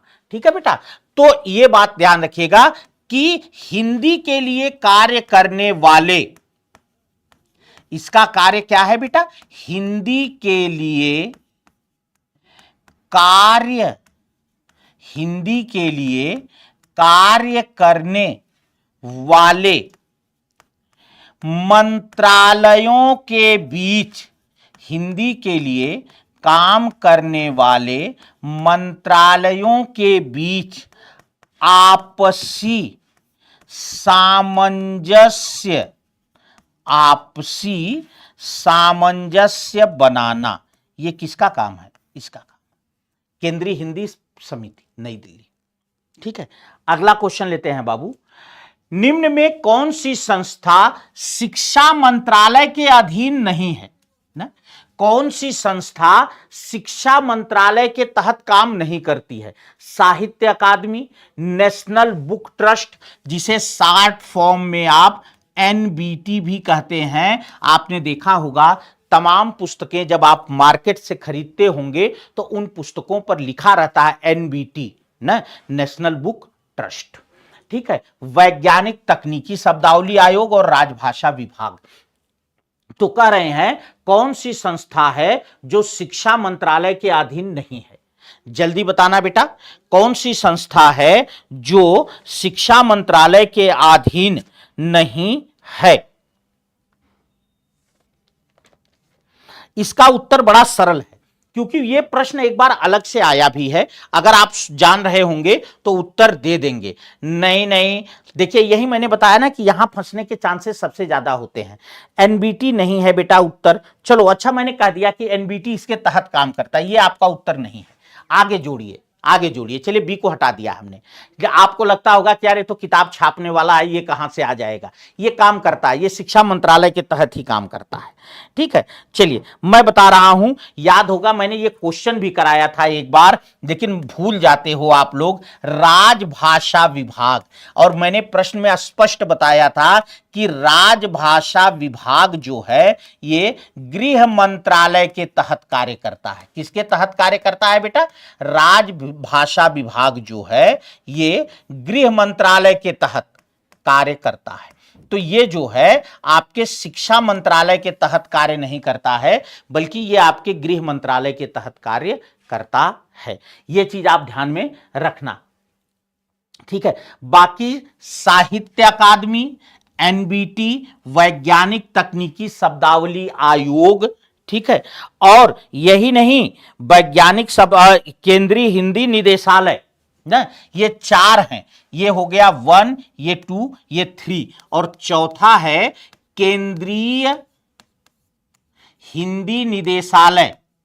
केंद्रीय हिंदी नोट का देखो, इसको जानते हो बेटा, कैसे मजा आएगा इसे पढ़ने में, इसे ऐसे ही नोट करना जैसे मैं बता रहा हूं। ऊपर लिख लेना, क्या लिखना, शिक्षा मंत्रालय के तहत कार्य करने वाले विभाग, हिंदी के विभाग ऐसे लिखना, और उसमें लिख लेना साहित्य अकादमी, एनबीटी, वैज्ञानिक तकनीकी शब्दावली आयोग, और फिर चौथा लिख लेना केंद्रीय हिंदी निदेशालय। तो ये चार हैं जो शिक्षा मंत्रालय के तहत कार्य करते हैं। हाँ बिल्कुल, मैंने कहा था बेटा आपसे कि ऐसा मैराथन नहीं पाओगे, और अगर आज के मैराथन से अच्छे से सारे क्वेश्चन नोट किया, व्याख्या नोट कर ली, तो फिर संवैधानिक स्थिति से रिलेटेड कोई क्वेश्चन बाहर जाएगा भी नहीं, ये भी मैं आपको विश्वास दिलाता हूं। ठीक है, हो गया बेटा, हो गया बेटा। अच्छा, बहुत बढ़िया सुशील जी, बहुत अच्छी जानकारी आपने दी, धन्यवाद। तो राजभाषा विभाग है, ये गृह मंत्रालय के तहत काम करता है। अगला है बेटा केंद्रीय हिंदी निदेशालय। केंद्रीय हिंदी निदेशालय नई दिल्ली किस मंत्रालय के अंतर्गत आता है? केंद्रीय हिंदी निदेशालय ना किस मंत्रालय के तहत आता है? तो अभी मैंने पीछे आपको बता दिया, क्वेश्चन मैंने आसान कर दिया था ना, मैंने आपको पीछे ही बता दिया बेटा कि केंद्रीय हिंदी निदेशालय जो है ये शिक्षा मंत्रालय के तहत आता है। इसके तहत चार आते हैं, साहित्य अकादमी, एनबीटी, वैज्ञानिक तकनीकी शब्दावली आयोग और केंद्रीय हिंदी निदेशालय। ये चारों जो हैं किसके तहत आते हैं? शिक्षा मंत्रालय के तहत। ठीक है, अच्छा अभी नोटिफिकेशन, कोई बात नहीं बच्चन जी, चलो जुड़ो और जोड़ो, लोगों को जोड़ो, शेयर कर लो। मुझे पता है अगर ये 5 बजे होती तो 200 आराम से हम पार होते, पर कोई बात नहीं। निम्न में कौन विधि मंत्रालय के तहत आता है? कौन विधि मंत्रालय के तहत आता है? यहां मैं एक बड़ी अच्छी बात आपको और भी बताऊंगा। कारण इसमें से कौन सा ऐसा विभाग है जो विधि मंत्रालय के अंतर्गत आता है? ठीक है, राजभाषा विधायी आयोग, केंद्रीय अनुवाद ब्यूरो, वैज्ञानिक तथा तकनीकी शब्दावली विभाग, इनमें से कोई नहीं। कह रहे हैं कौन सा? अब देखो थोड़ा सा दिमाग लगाओगे, थोड़ा सा दिमाग लगाओगे तो पकड़ लोगे, थोड़ा सा दिमाग लगाओगे तो पकड़ लोगे। राजभाषा विधायी आयोग ना, राजभाषा विधायी आयोग, हां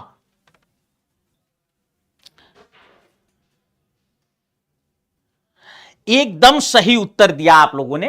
देखो विधायी आयोग है तो ये विधि मंत्रालय के तहत ही तो आएगा। अच्छा एक खास बात आपको, अच्छी बात बताऊं बेटा, नोट करना इस बात को, अच्छा क्वेश्चन है। विधि मंत्रालय के तहत राजभाषा का केवल एक विभाग आता है ना।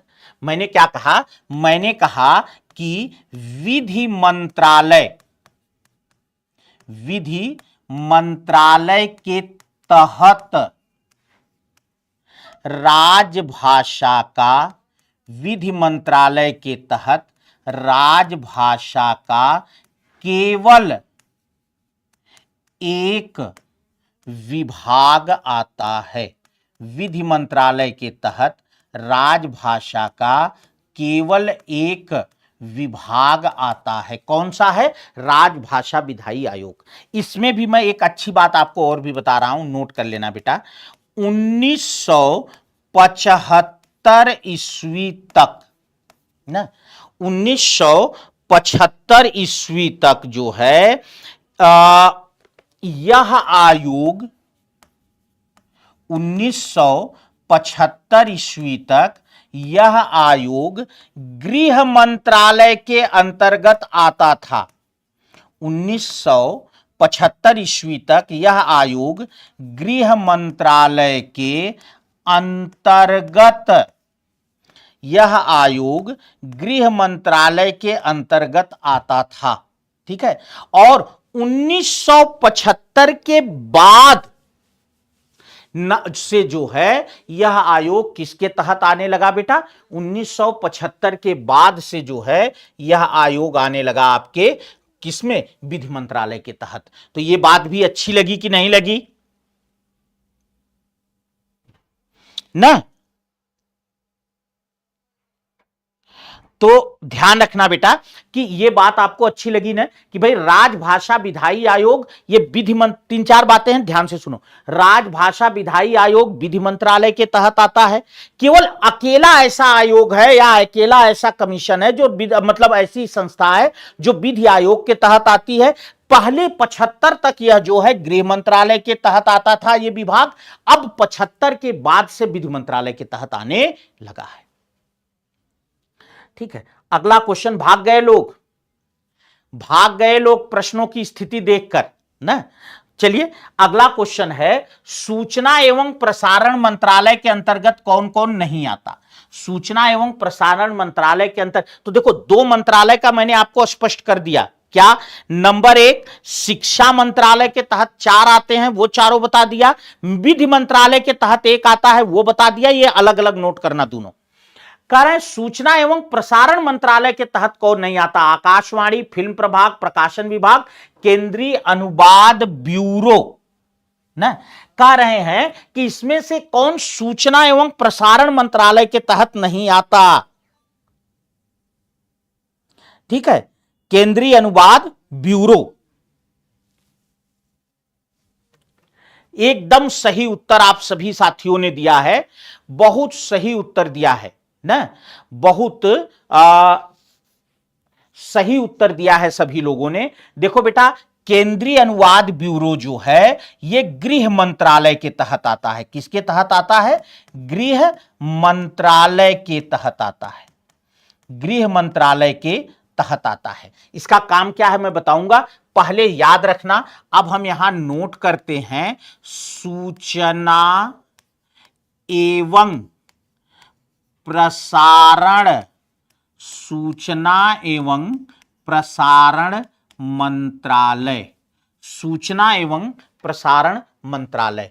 इसके तहत आता है नंबर 1 पर आकाशवाणी, ये भी मैं अलग नोट कर रहा हूं, सारे नोट करना बाबू। दूसरे नंबर पर आता है फिल्म प्रभाग, फिल्म प्रभाग, अभी मैं इसके कार्य भी आपको बता देता हूं। तीसरे नंबर पर आता है आपका प्रकाशन विभाग, फिल्म प्रभाग आता है। तीसरे नंबर पर आता है प्रकाशन विभाग। इसके अलावा पत्र सूचना कार्यालय और दूरदर्शन, पत्र सूचना कार्यालय, पत्र सूचना कार्यालय और दूरदर्शन। तो 5 इसके तहत आते हैं। कितने आते हैं? 5। आकाशवाणी, फिल्म प्रभाग, प्रकाशन विभाग, पत्र सूचना कार्यालय और दूरदर्शन, ये 5 जो हैं कहां आते हैं? सूचना और प्रसारण मंत्रालय के तहत। जिनमें देखो बेटा, मैं आपको बताऊं कि प्रकाशन विभाग जो है ये रिलेटेड बुक्स को प्रकाशित कराता है। फिल्म प्रभाग जो है जैसे डॉक्यूमेंट्री मूवी वगैरह सरकार की तरफ से जो बनाई जाती हैं उनका काम देखता है। पत्र सूचना कार्यालय जो है विभिन्न जैसे अंतर्राष्ट्रीय पत्रों की निगरानी करता है। और ये नहीं, आकाशवाणी आप जानते हैं समाचार आदि देता है। दूरदर्शन का काम है दिखने और सुनने वाला ना, दृश्य श्रव्य है, और आकाशवाणी केवल श्रव्य है। तो ये काम है। ठीक है बेटा? नहीं बिल्कुल। यहां देखिए मैं आपको एक बात बताऊं, बच्चन जी बहुत अच्छी बात कहा आपने, भागना ही नहीं है। क्योंकि ये जो क्वेश्चन मैं आपको करा रहा हूं ना, ये सब जब आप नवोदय विद्यालय देने जाएंगे, जब आप केंद्रीय विद्यालय की परीक्षाएं देंगे, जब आप जीआईसी में जाएंगे परीक्षा देने, ठीक है यूपी टीजीटी पीजीटी वाले में नहीं आता होगा, नहीं कभी आया होगा, मैं मान सकता हूं। लेकिन जब इन परीक्षाओं में जाएं और तब पता है क्या होता है हमें, जब हम यार ये क्वेश्चन कहां से पूछ लिया, ये हिंदी में कहां था, ये तो हम आज तक पढ़े ही नहीं, तो उस समय हम खामखा परेशान होते हैं। इसलिए मैंने आपसे कहा कि इनको जरूर पढ़िए। 3 विभाग के पूरे मैंने लिखवा दिए। किसके? एक तो शिक्षा विभाग का पूरा, शिक्षा मंत्रालय में कौन कौन है वो लिखा दिया, विधि मंत्रालय में कौन है वो लिखा दिया, और सूचना एवं प्रसारण मंत्रालय में कौन है ये पूरा लिखा दिया। ठीक है बेटा? तो इसको आप लोग ध्यान में रखिएगा। अच्छा, एक चीज और ध्यान रखना है कि अगला क्वेश्चन पर चलते हैं। संविधान सभा में हिंदी को राजभाषा बनाने का प्रस्ताव किसने रखा था? कह रहे हैं संविधान सभा में हिंदी को राजभाषा बनाने का प्रस्ताव किसने रखा था? सी राजगोपालाचारी जी, शंकर राव देव, गोपाल स्वामी आयंगर और डॉक्टर भीमराव अंबेडकर। कह रहे हैं कि राजभाषा को जो है, कह रहे हैं कि राज सब इसमें जो है हां, हिंदी को राजभाषा बनाने का प्रस्ताव किसने रखा था? चलिए देखिए, जल्दी से बताइए कौन उत्तर देता है ना? गोपाल स्वामी आयंगर। क्या बात है, बहुत से बच्चों का उत्तर जो है आ रहा है गोपाल स्वामी आयंगर। बिल्कुल सही उत्तर है बेटा। ध्यान रखिएगा कि जो है संविधान सभा में हिंदी को राजभाषा बनाने का जो प्रस्ताव रखा गया था वो गोपाल स्वामी आयंगर जी द्वारा रखा गया था। किसके द्वारा रखा गया था? गोपाल स्वामी आयंगर जी द्वारा रखा गया था। और एक मजे की बात मैं आपको और बताऊं बेटा कि शंकर राव देव जो हैं, इन्होंने क्या किया था? शंकर राव देव जी ने इसका समर्थन किया था। देखो बेटा, ये बात आप लोग जानते होंगे कि एक हमारे यहां का सामान्य नियम है बहुत, कि जब कोई भी प्रस्ताव रखा जाता है, कोई भी प्रस्ताव होता है, रखा जाता है, तो उस प्रस्ताव का कोई अनुमोदन करता है ना।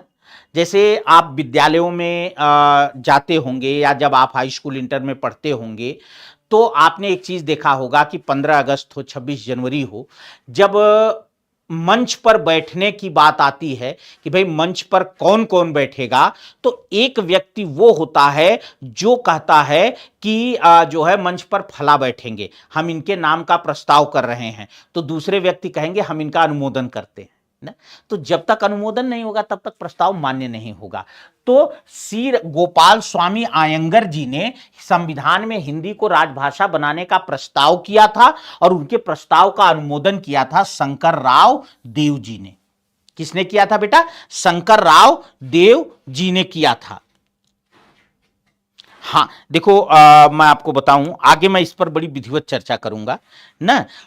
अंश जी, आगे मैं इस पर बहुत विधिवत चर्चा करूंगा। मैं बड़ी विधिवत चर्चा करूंगा। आइए इस क्वेश्चन के तहत कर्मचारियों के प्रशिक्षण के, अच्छा हाँ एक बात और, ए हाँ चलिए यहां लास्ट वाले में करूंगा। चलिए, ये क्वेश्चन भी बहुत पूछा गया है बेटा, ये क्वेश्चन भी खूब पूछा गया है बाबू कि कर्मचारियों के प्रशिक्षण के लिए प्रबोध, प्रवीण, प्राज्ञ, ये 3 पाठ्यक्रम हैं ना। प्रबोध, प्रवीण और प्राज्ञ, तो ये कर्मचारियों के प्रशिक्षण के 3 पाठ्यक्रम हैं। इन पाठ्यक्रमों का संचालन कौन करता है ना? प्रबोध, प्रवीण और प्राज्ञ, ये कर्मचारियों के लिए 3 पाठ्यक्रम हैं और इनका संचालन कौन करता है? शिक्षा मंत्रालय करता है, गृह मंत्रालय करता है, कानून मंत्रालय करता है या सूचना एवं प्रसारण मंत्रालय करता है? प्रबोध, प्राज्ञ, प्रबोध, प्रवीण और प्राज्ञ, ये 3 जो हैं कार्यक्रम हैं, इन पाठ्यक्रम हैं, इनका संचालन कौन करता है? इसको, यह प्रश्न आप लोगों ने पढ़ा भी होगा जो है बिल्कुल। चलिए, तो ध्यान रखना बेटा कि ये जो तीनों हैं इनका संचालन गृह मंत्रालय करता है। कौन करता है? होम मिनिस्ट्री से ये तीनों हैं। ये कर्मचारियों के प्रशिक्षण के लिए 3 हैं, प्रबोध, प्रवीण और प्राज्ञ, ये 3 पाठ्यक्रम है कर्मचारियों के प्रशिक्षण के लिए और इनका जो संचालन करता है वो कौन करता है बेटा? गृह मंत्रालय करता। ठीक है बाबू, गृह मंत्रालय करता।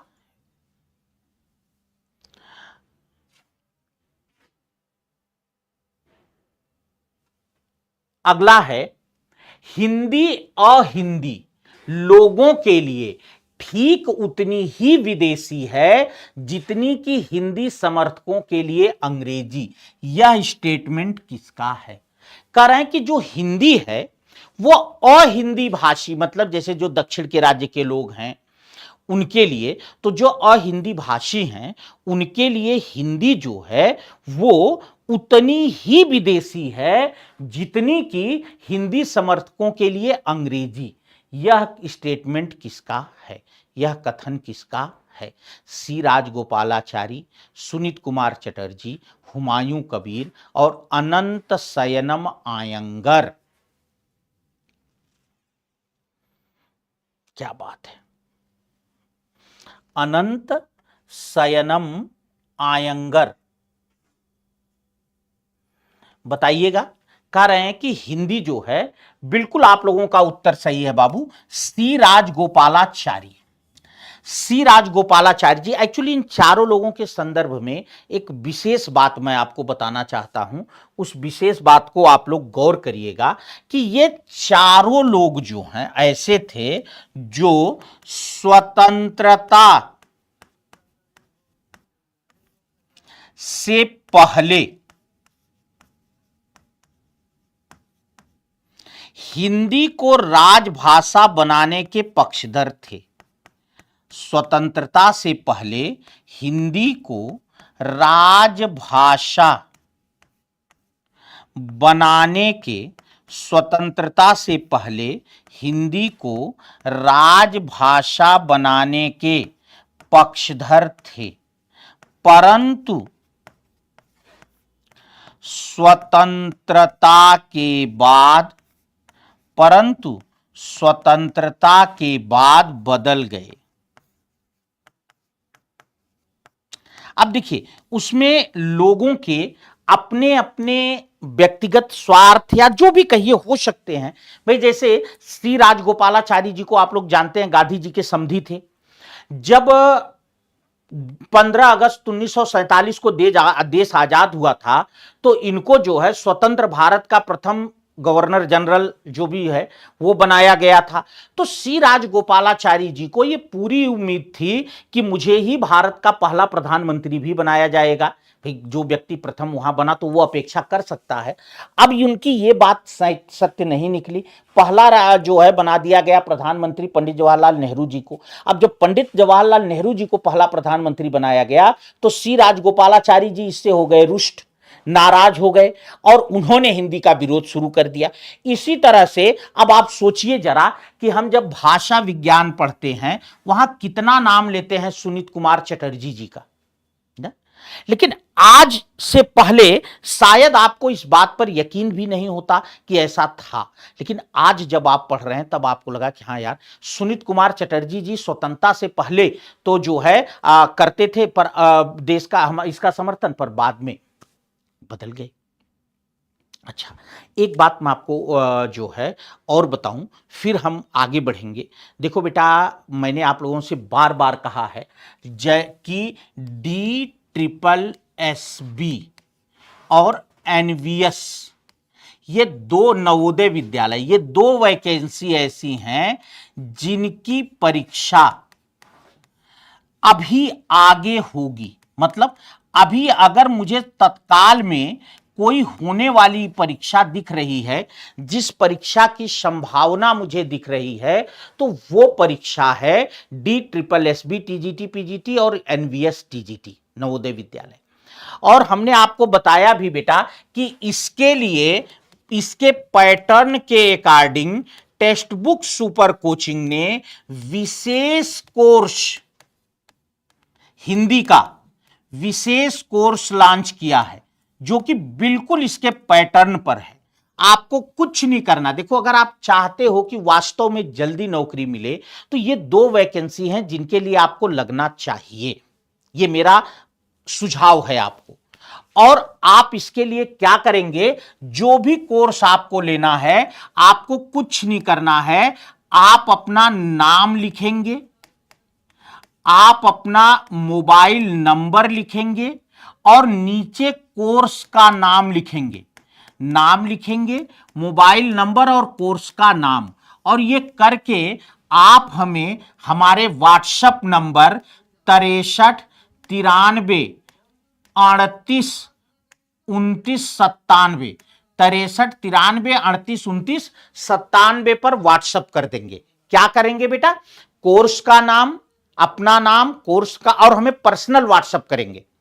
ठीक है, पर्सनल व्हाट्सएप करेंगे, अपना नाम, कोर्स का नाम और मोबाइल नंबर, ये 3 चीज लिख करके आप हमें पर्सनल व्हाट्सएप कर देंगे कि इस नंबर पर कि सर हमें ये कोर्स परचेज करना है।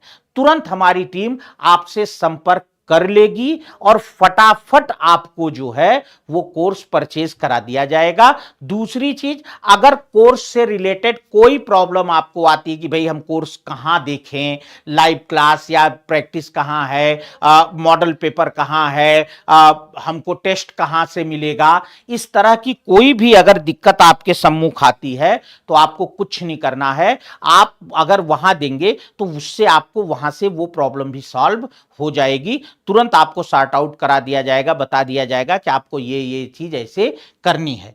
ठीक है बेटा, तो इस तरीके से जो है जो लोग भी चाहते हैं, देखिए मुनेश जी, यूपी टीजीटी पीजीटी के लिए मैं आपको बताऊं कि बोर्ड का गठन हो गया है, सदस्यों की नियुक्ति की प्रक्रिया भी लगभग पूर्ण स्थिति में है। जहां तक हमें कुछ थोड़ी बहुत अपडेट है, तो अक्टूबर नवंबर तक आप रेडी रहिए परीक्षा देने को। अक्टूबर नवंबर तक आप रेडी रहिए एग्जाम देने को। ठीक है, नवंबर तक या दिसंबर तक लेटेस्ट आप रेडी रहिए। तो अभी आपके पास 4 महीने का समय लगभग है कम से कम। तो आप लोग खूब मेहनत से पढ़िए, क्योंकि यही एकमात्र यही यूपी का ऐसा विज्ञापन है जिसमें आपका वो नहीं आएगा, जीएस नहीं आएगा, जीके नहीं आएगा। इसके बाद जीआईसी वाला पैटर्न हो जाएगा, जीएस जीके आएगा, और जो शुद्ध हिंदी की तैयारी करने वाले हैं उनके लिए बहुत कठिन हो जाएगा। मैं साफ शब्दों में बता दे रहा हूं बेटा कि जो है बहुत कठिन हो जाएगा। इसलिए मैं आपसे कह रहा हूं कि इस बार मौका मत चूकने दीजिए ना, और जो है लग जाइए और काम बना लीजिए, अपना नौकरी ले लीजिए, नहीं तो ये दोबारा फिर ऐसा मौका नहीं मिलेगा। ये बात आप अच्छे से जान लीजिए। ठीक है, तो ये चीज मैंने आपको बताया बेटा। तो बस जो है, चलिए, अच्छा हाँ, एक क्वेश्चन और है, काठियावाड़ राष्ट्रभाषा प्रचार समिति की स्थापना किसने की थी? अच्छा क्वेश्चन है, एक परीक्षा में मुझे दिखा था, मैंने वहां से नोट कर लिया था। काठियावाड़ राष्ट्रभाषा प्रचार समिति की स्थापना किसने की थी?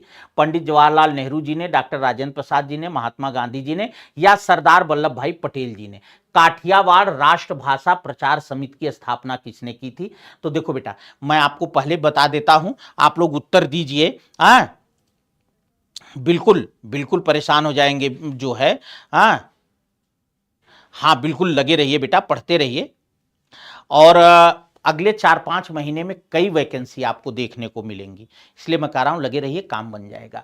काठियावाड़ राष्ट्रभाषा प्रचार समिति जो है, इसकी स्थापना की थी बेटा सरदार वल्लभ भाई पटेल जी ने।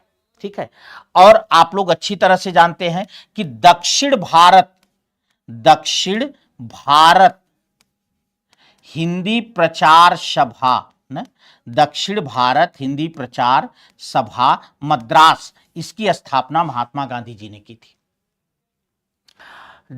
जो है, और सरदार वल्लभ भाई पटेल जी ने काठियावाड़ राष्ट्रभाषा प्रचार समिति की स्थापना की थी। तो बस आज की कक्षा यहीं तक।